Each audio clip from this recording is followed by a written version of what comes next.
প্রিয় শিক্ষার্থীবৃন্দ, কেমন আছো? আশা করি ভালো আছো। আমি ভালো আছি। গত ক্লাসে আমরা সমাস নিয়ে আলোচনা করছিলাম।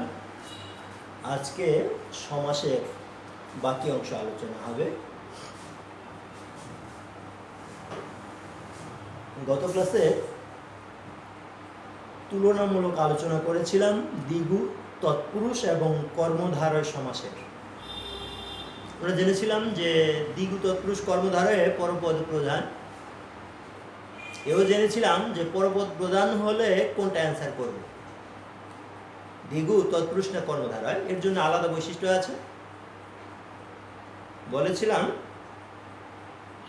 যে পরপদ প্রধান পূর্বে সংখ্যা, তখন আমরা দ্বিগু চিন্তা করব। পরপদ প্রধান সংখ্যা পাই নাই, দ্বিগু দেব না, হয় তৎপুরুষ হবে না হয় কর্মধারয় হবে।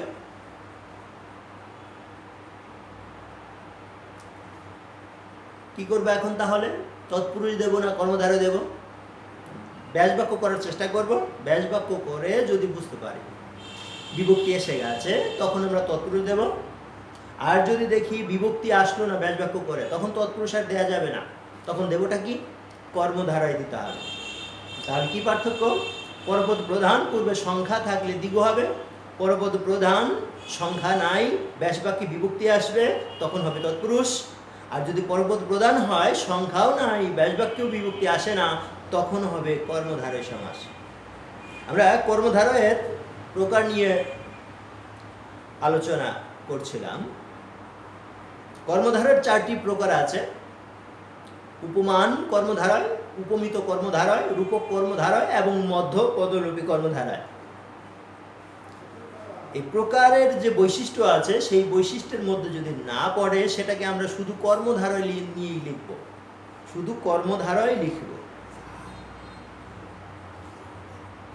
যদি দেখা যায় যে ব্যাসবাক্যের মাঝে মধ্যপদ,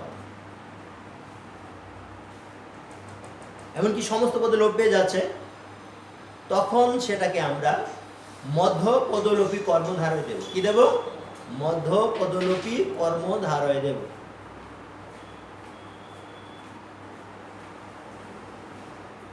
মধ্য পদলোপী কর্মধারয় দেব যদি মধ্যপদ থাকে। এখন মধ্যপদ কোনগুলো?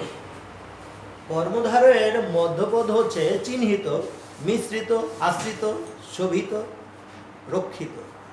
এই যে বিষয়গুলো আছে রক্ষার্থে, এই শব্দগুলো হচ্ছে মধ্যপদ কর্মধারয়ে। তবে মনে রাখতে হবে, 6টি সমাসের মধ্যে সব জায়গায় মধ্যপদ থাকে না, শুধুমাত্র 2টি সমাসে, কর্মধারয় এবং বহুব্রীহি সমাসে মধ্যপদ থাকে। কর্মধারয়ের 4টি প্রকার আছে, সব জায়গায় নয়, শুধুমাত্র মধ্যপদলোপী কর্মধারয়ে আমরা মধ্যপদ পাবো। আর বহুব্রীহির 9টি প্রকার আছে। এই 9টি প্রকারের মধ্যে একটি প্রকারের নাম হচ্ছে মধ্যপদলোপী বহুব্রীহি, সেখানে মধ্যপদ পাওয়া যাবে।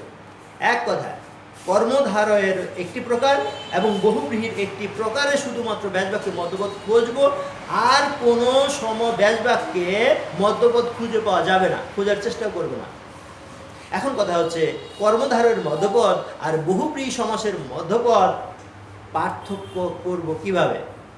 মনে রাখতে হবে, ব্যাসবাক্যের মাঝখান থেকে যদি কোনো পদ লোপ পায়, সেটা হচ্ছে কর্মধারয়ের মধ্যপদ।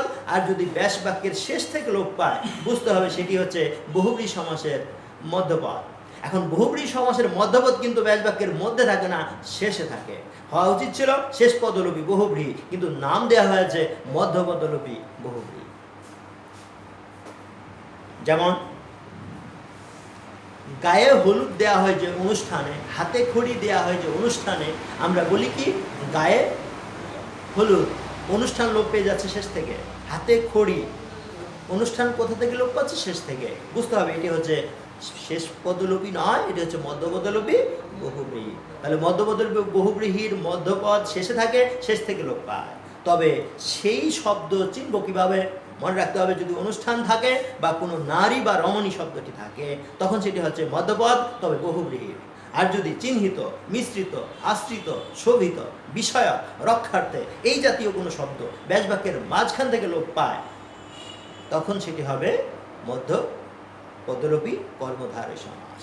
যা হোক, এই যে উপমান, উপমিত এবং রূপক কর্মধারয়, এগুলো বুঝবো কেমনে? হ্যাঁ, এগুলোর জন্য আলাদা বৈশিষ্ট্য আছে। সেটি হচ্ছে, প্রথমত আমাদের নির্ণয় করতে হবে পরপদ প্রধান কি না, সংখ্যা আছে কিনা, ব্যাসবাক্যে বিভক্তি আসে কিনা। আমরা জানি যে যদি পরপদ প্রধান হয়, সংখ্যা থাকে সমস্ত পদে, তাহলে হবে দ্বিগু সমাস। আর যদি পরপদ প্রধান, ব্যাসবাক্য করার পরে বিভক্তি আসতেছে, তখন হবে সেটা কি? তৎপুরুষ সমাস। আর যদি দেখতে পাই পরপদ প্রধান, সংখ্যাও নাই, ব্যাসবাক্যে বিভক্তি আসতেছে না, তখন সেটি হচ্ছে কর্মধারয় সমাস। এখন কথা হচ্ছে, কর্মধারয়ের প্রকার করব আমরা, তাই না? এই যে কর্মধারয়ের প্রকার করব, প্রকারের মধ্যে ফেলতে গেলে আমাদের কি করতে হবে?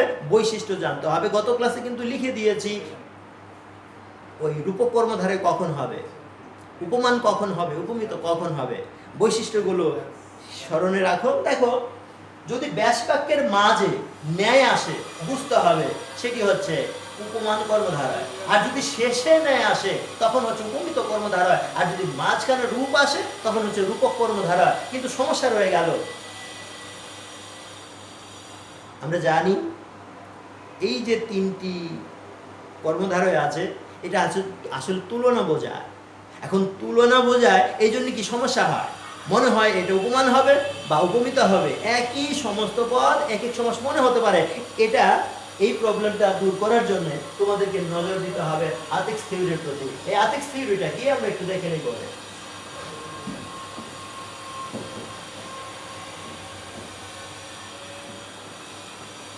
পরাণ পাখি, মন মাঝি, সুখ সাগর, এই যে সমস্ত পদগুলো আছে, এগুলো হচ্ছে রূপক কর্মধারের মতো করবে। আর যদি এমন হয় যে অরুণ রাঙা,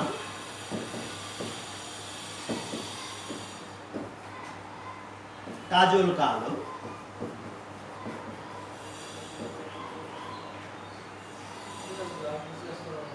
বা প্রধানল,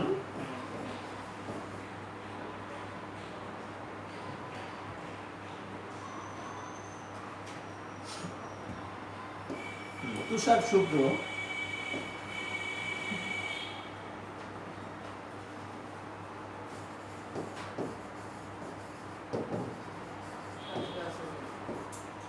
এই যে তিনটি সমস্ত পদ লিখেছি, এগুলো হচ্ছে উপমান কর্মধারা।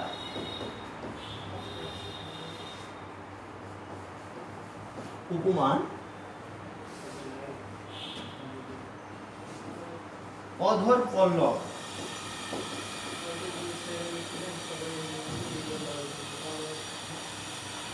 চাঁদমুখ,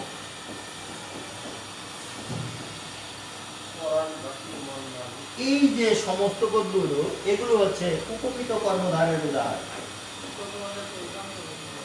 এখন কথা হচ্ছে, এই যে তিনটি কর্মধারয় সমাসের উদাহরণ দেখতে পাচ্ছ বক্স, এখানে উদাহরণগুলোর মধ্যে আমরা পার্থক্য খেয়াল করব, তাহলে বুঝতে পারবো আসলে কোনটা উপমান, কোনটা উপমিত, কোনটা রূপক কর্মধারা। না হলে কিন্তু ভুল হতে থাকবে। খেয়াল করে দেখো, এই যে অরুণ রাঙা, এখানে একটি নাউন আছে, একটি অ্যাডজেক্টিভ আছে। আর এই যে অধর পল্লব, এখানে দুইটি নাউন আছে। পরাণ পাখি, মন মাঝি, এই জায়গাটায় দেখো এখানে দুটো কি নাউন আছে।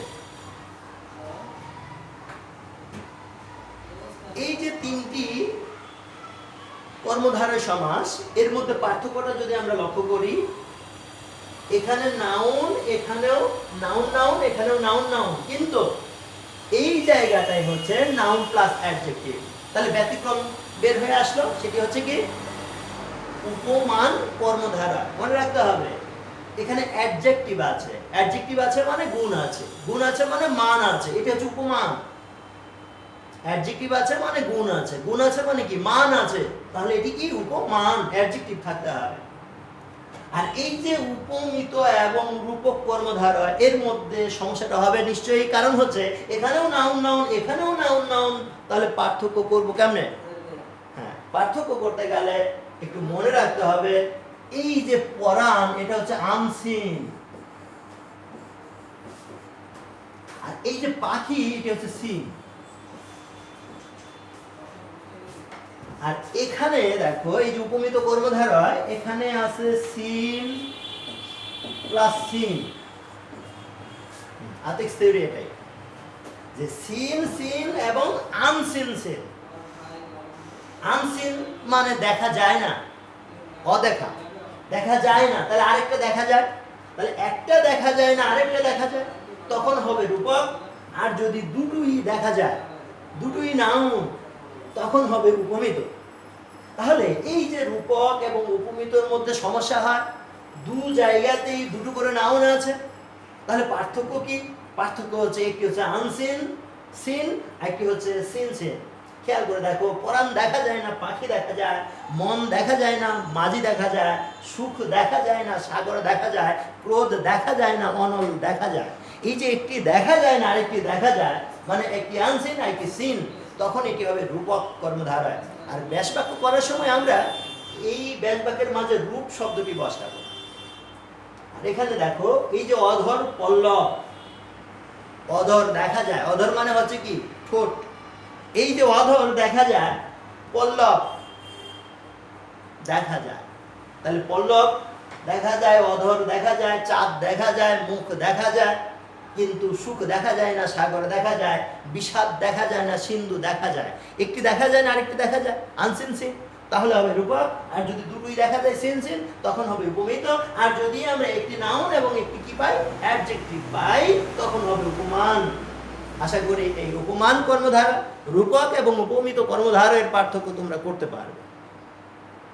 আর মধ্যপদলোপী কর্মধারের বেলায় বলেছি চিহ্নিত, মিশ্রিত, আশ্রিত, শোভিত, বিষয়ক এবং রক্ষার্থে, এই জাতীয় শব্দগুলো যদি ব্যাস বাক্যের মাঝখান থেকে লোপ পায়, তখন বুঝতে হবে এটি হচ্ছে মধ্যপদলোপী কর্মধারা।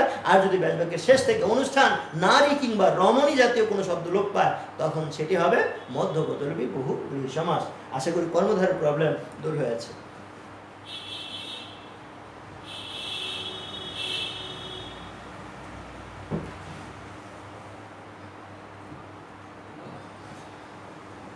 এখন আমরা অলুক সমাস নিয়ে কথা বলব। অলুক সমাস, এটাকে জানতে হবে অলুক কোথায় আছে। অলুক তিন ধরনের হয়, এক হচ্ছে অলুক দ্বন্দ্ব, অলুক তৎপুরুষ এবং অলুক বহুব্রীহি। অলুক দ্বন্দ্ব, অলুক তৎপুরুষ এবং অলুক বহুব্রীহি। তাহলে অলুক মানেই হচ্ছে লোপ পায় না, অলুক মানে লোপ পায় না। আমি বলবো অলুক মানে হচ্ছে লোপ পায় না, ঠিক আছে, আমি বলবো থাকে। তাহলে কি থাকে? বিভক্তি থাকে। কোথায়? ব্যাস বাক্যে না সমস্ত পদে? আমরা জানি ব্যাস বাক্যে বিভক্তি আসলে তখন হচ্ছে তৎপুরুষ। যদি আমরা কখনো দেখতে পাই সমস্ত পদে বিভক্তি আছে, তখন সেটা হবে অলুক সমাস। এখন অলুক সমাস হলে তিনটি সমাসের মধ্যে পড়বে, হয় অলুক দ্বন্দ্ব, না হয় অলুক তৎপুরুষ, না হয় অলুক বহুব্রীহি। অলুক সমাস তিনটি, অলুক দ্বন্দ্ব, অলুক তৎপুরুষ এবং অলুক বহুব্রীহি। তাহলে অলুক কি? অলুক মানে লোপ পায় না। আচ্ছা, কি লোপ পায় না? বিভক্তি। পায় না মানে কি? থাকে। তাহলে কোথায় থাকে? ব্যাস বাক্যে না, কোথায়? সমস্ত পদে। মনে রাখতে হবে, যদি ব্যাস বাক্যে বিভক্তি খুঁজে পাওয়া যায় তাহলে বুঝতে হবে এটি তৎপুরুষ, আর যদি সমস্ত পদে বিভক্তি পাওয়া যায় তাহলে বুঝতে হবে এটি অলুক সমাস। এখন অলুক কয়টা আছে? তিনটা, অলুক দ্বন্দ্ব, অলুক তৎপুরুষ এবং অলুক বহুব্রীহি। এখন আমরা একটু পার্থক্য খুঁজবো এই তিনটি অলুকের পার্থক্য। যেমন হাতে কলমে,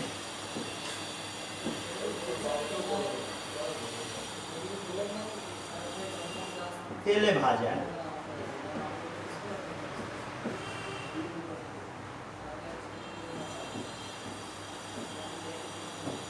গলায় গামছা। এখানে তিনটি সমস্ত পদ লেখা আছে, দেখো, হাতে কলমে, তেলে ভাজা, গলায় গামছা। আমাদের পরীক্ষার প্রশ্নে কিন্তু সমস্ত পদ দেয়া থাকে, বলা হয় যে ব্যাস বাক্য সহ সমাস নির্ণয় করে। আমাদের কোশ্চেনে এরকম সমস্ত পদ দেয়া থাকবে। যদি সমস্ত পদগুলোর মধ্যে দেখতে পাই কোনোটিতে বিভক্তি আছে, তখন আমরা কি করব, এগুলো অলুকের মধ্যে চিন্তা করব। হয় অলুক দ্বন্দ্ব, না হয় অলুক তৎপুরুষ, না হয় অলুক বহুব্রীহি হবে, এই তিনটির মধ্যেই হবে। এখন এখানে বুঝবো কেন এটি অলুক। হাত এ, এখানে এ বিভক্তি আছে। তেল এ, এখানে এ বিভক্তি আছে। গলায়, এখানে অবিভক্তি আছে। তাহলে সমস্ত পদে যদি বিভক্তি লক্ষ্য করি, যদি বুঝতে পারি এখানে বিভক্তি আছে, তখন ধরে নেব এটি হচ্ছে অলুক সমাস। এখন কথা হচ্ছে অলুক দ্বন্দ্ব দেব, অলুক তৎপুরুষ দেব, না অলুক বহুব্রীহি দেব। এর জন্য আতিক থিওরি, আতিক থিওরি আমরা জানি যে সমস্ত পদ দিয়ে বাক্য রচনা করতে হবে, আর এই বাক্য রচনা করলে প্রধান বোঝা যাবে, তাহলেই ফেলা যাবে কোনটি কি হবে। খেয়াল করে দেখো, এই যে হাতে কলমে, এটিতে বাক্য রচনা করলে কি, আমি তোমাকে হাতে কলমে শিক্ষা দেব, হাতেও কলমেও। হাতে কলমে শিক্ষা দেব না, হাতেও দেব না, কলমেও দেব না, দুটোকেই বোঝা। এই জন্য হচ্ছে দুটি প্রধান। তাহলে বুঝতেই পারছো এখানে হাতেও প্রধান, কলমেও প্রধান। আমরা জানি দুটি প্রধান হলে দ্বন্দ্ব হয়, স্বামীও প্রধান, স্ত্রীও প্রধান, এদের মধ্যে কি হবে, দ্বন্দ্ব হবে। বুঝতে হবে দুটো প্রধান হলে কি হয়, দ্বন্দ্ব হয়। তাহলে এটি হচ্ছে দ্বন্দ্ব, তবে বিভক্তি আছে, এই জন্য বলবো অলুক দ্বন্দ্ব।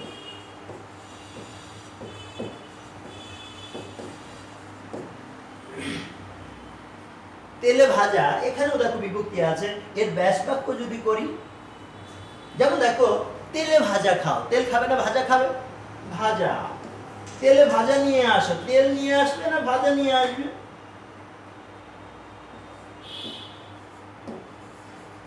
নিশ্চয়ই ভাজা। এই যে তেলে ভাজা, এখানে ভাজা প্রধান। আর যদি বলি এই যে গলায় গামছা, এখানে কিন্তু কোনটি প্রধান নয়।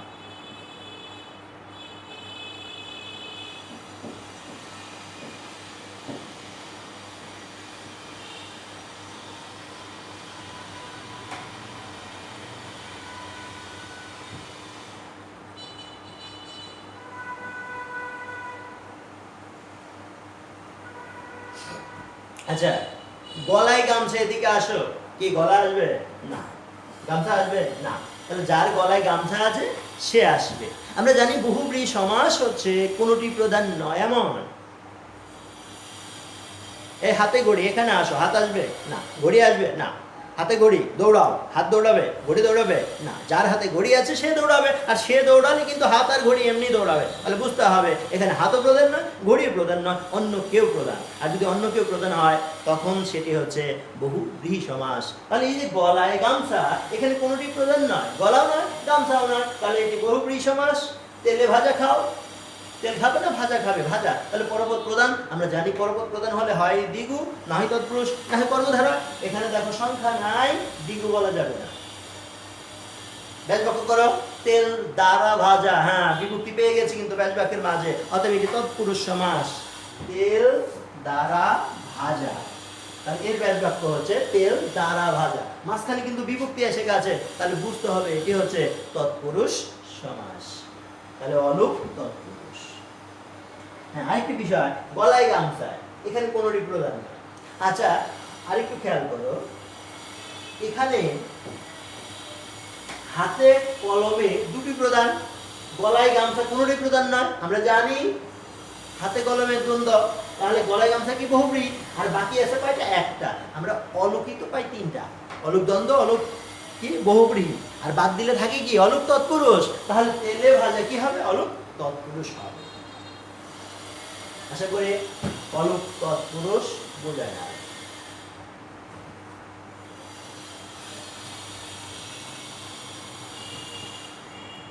আচ্ছা, তৎপুরুষের প্রকার হচ্ছে 9টি, বিভক্তি দিয়ে 6টি আছে, আর বিভক্তি ছাড়া 3টি আছে। এই বিভক্তি ছাড়া যে 3টি আছে এগুলোর আলোচনা আগে বুঝে নেই। উপপদ তৎপুরুষ, নয় তৎপুরুষ এবং অলুক তৎপুরুষ। হ্যাঁ, একটু আগে আমরা অলুক তৎপুরুষ পড়ে ফেলেছি। অলুক তৎপুরুষ শুধু নয়, অলুক দ্বন্দ্ব পড়েছি, অলুক বহুব্রীহি পড়েছি। তাহলে তুলনামূলক আলোচনার মধ্য দিয়ে সমাস পড়তে হবে। এই আজকে দ্বন্দ্ব, কালকে তৎপুরুষ, কালকে দ্বিগু, তারপরে দ্বিগু, এভাবে পড়লে হবে না। তুলনা করতে হবে একটি প্রকারের থেকে আরেকটি প্রকারের পার্থক্যটা কি, এটা আমাদের বের করতে হবে। যাই হোক, বিভক্তি দিয়ে আছে 6টি, আর বিভক্তি ছাড়া আছে 3টি। বিভক্তি ছাড়া 3টি হচ্ছে নয় তৎপুরুষ। হ্যাঁ, আমি এর আগেই তোমাদের সঙ্গে আলাপ করেছি, অব্যয়ী ভাবের সঙ্গে তুলনায় নয় সমাস পড়িয়েছি। অব্যয়ী ভাবের সঙ্গে তুলনা করে আমি নয় সমাস পড়িয়ে দিয়েছি। নয় সমাস আছে 2টি, নয় হচ্ছে 2টি, একটা হচ্ছে নয় তৎপুরুষ, একটা হচ্ছে নয় বহুব্রীহি সমাস। একটা হচ্ছে নয় তৎপুরুষ, একটা হচ্ছে নয় বহুব্রীহি। হ্যাঁ, বলেছিলাম যে অব্যয়ীভাব সমাস তখনই হবে যদি উপসর্গ থাকে শুরুতে এবং উপসর্গ যদি নাবোধক অর্থ না দেয়। উপসর্গ যদি নাবোধক অর্থ না দেয়, আর যদি অন্য কোনো অর্থ দেয়, নাবোধক অর্থ দিলে হবে নয় তৎপুরুষ, আর যদি অন্য কোনো অর্থ দেয় তখন হবে অব্যয়ীভাব সমাস। যেমন উপকূল, নয়কুল, নেকুল যায় না কুলের সমীপে, তাহলে বুঝতে হবে এখানে কি নাবোধক অর্থ দিচ্ছে না, তাহলে এটা অব্যয়ীভাব সমাস। আর যদি এমন হয় বেতার, নেই তার যার, তাহলে এটি কি নয়ের মধ্যে পড়বে।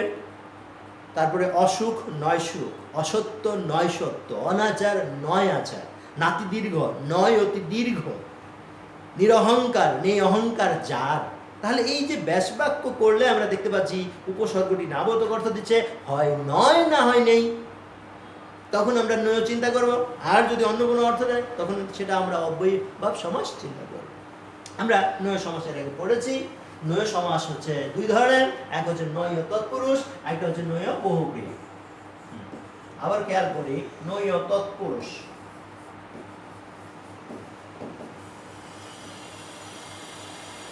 একটা হচ্ছে বহুব্রীহি। এখন কথা হচ্ছে সমস্ত পদের শুরুতে উপসর্গ থাকলে নয় হবে না, হবে যদি নাবোধক অর্থ দেয়। তাহলে নাবোধক অর্থে যদি কোনো উপসর্গ পাই সমস্ত পদের শুরুতে, তখন সেটি নয় সমাস। এখন নয় তৎপুরুষও আছে, নয় বহুব্রীহি আছে, কোনটা অ্যান্সার করব? যদি এমন হয় যে ব্যাস বাক্যটা নয় দিয়ে শুরু, তখন হবে নয় তৎপুরুষ। আর যদি ব্যাস বাক্যটা নেই দিয়ে শুরু হয় এবং শেষে গিয়ে যার আসে, তখন সেটা হবে নয় বহুব্রীহি। যেমন নিরহংকার নেই অহংকার যার, নেই অহংকার যার, বেতার নেই তার যার, নির্জলা নেই জল যার, নির্ভয় নেই ভয় যার, নির্ভাবনা নেই ভাবনা যার। এই যে নেই ঘটনা যার এসে গেছে, তাহলে বুঝতে হবে এটি হচ্ছে নয় বহুব্রীহি। আর যদি এমন হয় নাতি দীর্ঘ নয় অতি দীর্ঘ, অসত্য নয় সত্য, তখন কিন্তু এটি নয় তৎপুরুষ হবে। আশা করি নয় তৎপুরুষ বুঝতে পেরেছ। তাহলে নয় তৎপুরুষ আমরা বুঝলাম, অলুক তৎপুরুষ বুঝলাম, বাকি রইল কি উপপদ তৎপুরুষ। নবম দশম শ্রেণীর বোর্ড বইয়ে এই জায়গাটায় ভুল আছে, নয় তৎপুরুষ এবং নয় বহুব্রীহির মধ্যে উদাহরণ নিয়ে ঝামেলা আছে, অজানা। এই যে সমস্ত পদটি খেয়াল করবে 2 বার আছে, এরকম আরো সমস্ত পদ আছে 2 জায়গাতে আছে। তাহলে বুঝতে হবে প্রধান নিয়ে পণ্ডিত মহলে ঝামেলা রয়েছে, কিভাবে নির্ণয় করতে হয়। শুধু তাই নয়, এই যে এখন যেটি পড়ব কি উপপদ তৎপুরুষ, সেখানেও ঝামেলা রয়ে গেছে। 5 থেকে 6টি উদাহরণ উপপদ তৎপুরুষের যেমন আছে, বহুব্রীহিতেও দেয়া আছে। আমরা জানি বহুব্রীহি কোনোটি প্রধান নয়, আর তৎপুরুষের পরপর প্রধান, অতএব দুটো এক হতে পারে না, কিন্তু উদাহরণগুলো কিন্তু প্রয়োগ করা আছে, তোমরা দেখলে বুঝবে। যা হোক, উপপদ তৎপুরুষ। তাহলে উপপদ তৎপুরুষ কিভাবে বুঝবো?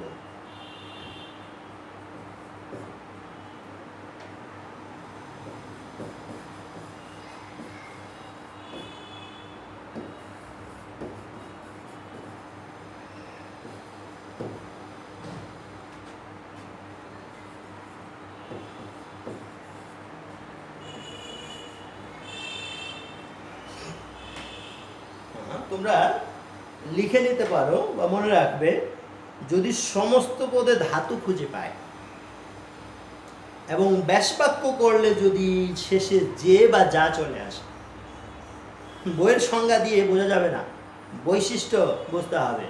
কি বলছিলাম, যে সমস্ত পদে ধাতু কিংবা ধাতুর সংক্ষিপ্ত রূপ, সমস্ত পদে ধাতু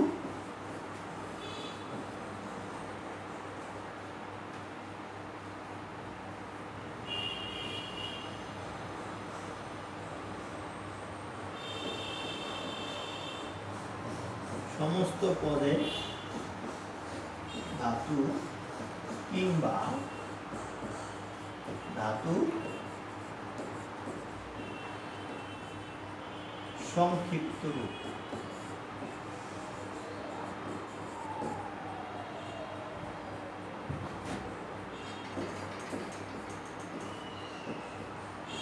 ধাতুর সংক্ষিপ্ত রূপ এবং ব্যাস বাক্যের শেষে যে অবলিক যা, তখনই হবে এই উপপদ তৎপুরুষ। সমস্ত পদে ধাতু থাকবে। এখন কথা হচ্ছে ধাতু কি? ক্রিয়াপদের মূল অংশই হচ্ছে ধাতু। আমরা জানি কোনো ক্রিয়াকে যদি ভাঙি তাহলে দুটি অংশ হবে। প্রথমে পাওয়া যাবে ক্রিয়ার মূল, তারপরে কি বিভক্তি, ক্রিয়ার বিভক্তি। তাহলে ক্রিয়ামূল প্লাস ক্রিয়ার বিভক্তি সমান সমান ক্রিয়াপদ। ওই ক্রিয়ামূলকেই ধাতু বলা হয়। যেমন চলছি, চল যোগছি, চলছে, চল যোগছে।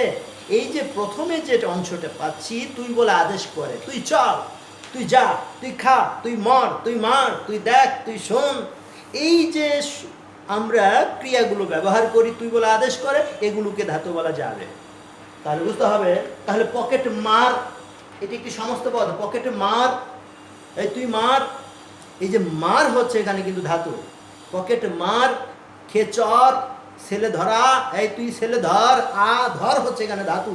তাহলে ধর, তাহলে ধর, মার, চর, এই যে ধাতুগুলো আছে যদি সমস্ত পদে পেয়ে যায় এবং ব্যাস বাক্য করলে যদি শেষে যে বা যা আসে, তখন সেটি হবে উপপদ তৎপুরুষ।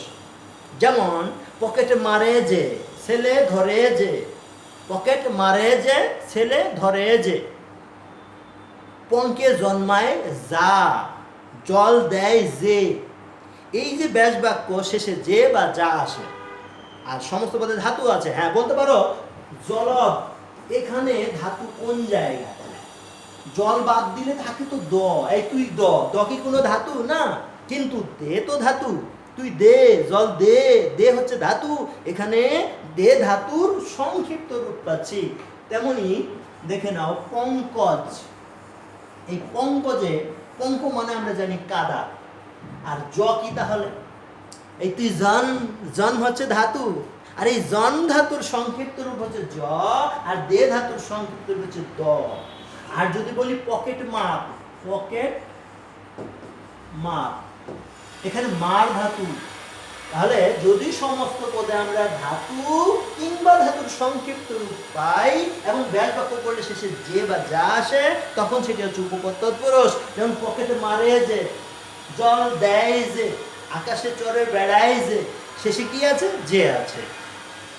হ্যাঁ, যে নিয়ে আরেকটা বৈশিষ্ট্য বলে দেয়, যদি ব্যাস বাক্যের শেষে যে পাও উপপদ তৎপুরুষ, আর যদি ব্যাস বাক্যের মাঝে যে খুঁজে পাও তখন কিন্তু কর্মধারয় সমাস। মহান যে নবী, সিদ্ধ যে আলু, কু যে অর্থ, মহান মহৎ যে জ্ঞান, মহতি যে কীর্তি, মহান যে রাজা। এই যে ব্যাস বাক্যগুলো আছে এখানে কিন্তু ব্যাস বাক্যের মাঝখানে যে এসেছে, আর ব্যাস বাক্যের মাঝে যে থাকলে কর্মধারায়, আর যদি শেষে যে আসে তখন হচ্ছে উপপদ তৎপুরুষ। ব্যাস বাক্যের মাঝে যে খুঁজে পেলে মধ্য কি কর্মধারায়, আর শেষে পেলে হচ্ছে উপপদ তৎপুরুষ। আশা করি উপপদ তৎপুরুষ বুঝতে পেরেছ। তাহলে আমরা কর্মধারয় সমাসের 9টি প্রকার জানি। এই 9টি প্রকারের মধ্যে বাকি 3টা পড়ে ফেলেছি। আর বিভক্তি দিয়ে আছে কয়টি? 6টি। বিভক্তি দিয়ে আছে 6টি। সেই কেন 6টি? হওয়ার কথা তো 7টি। তাহলে বুঝতে হবে প্রথমা বিভক্তি নেই সমাসে। তাহলে দ্বিতীয়া থেকে শুরু সপ্তমী পর্যন্ত, দ্বিতীয়া, তৃতীয়া, চতুর্থী, পঞ্চমী, ষষ্ঠী এবং সপ্তমী। ব্যাসবাক্য করার ফলে যে বিভক্তিটা আসবে ওই অনুযায়ী আমরা তৎপুরুষ সমাসের নামকরণ করব। যাই হোক, এটা আগামী লেকচারে আলোচনা হবে বাকিগুলো। ভালো থেকো, আল্লাহ হাফেজ। তোমরা অবশ্যই কমেন্টসে গিয়ে নিজের আইডিগুলো দিয়ে নাও, আর সময় মতো দেবে। ভালো থেকো।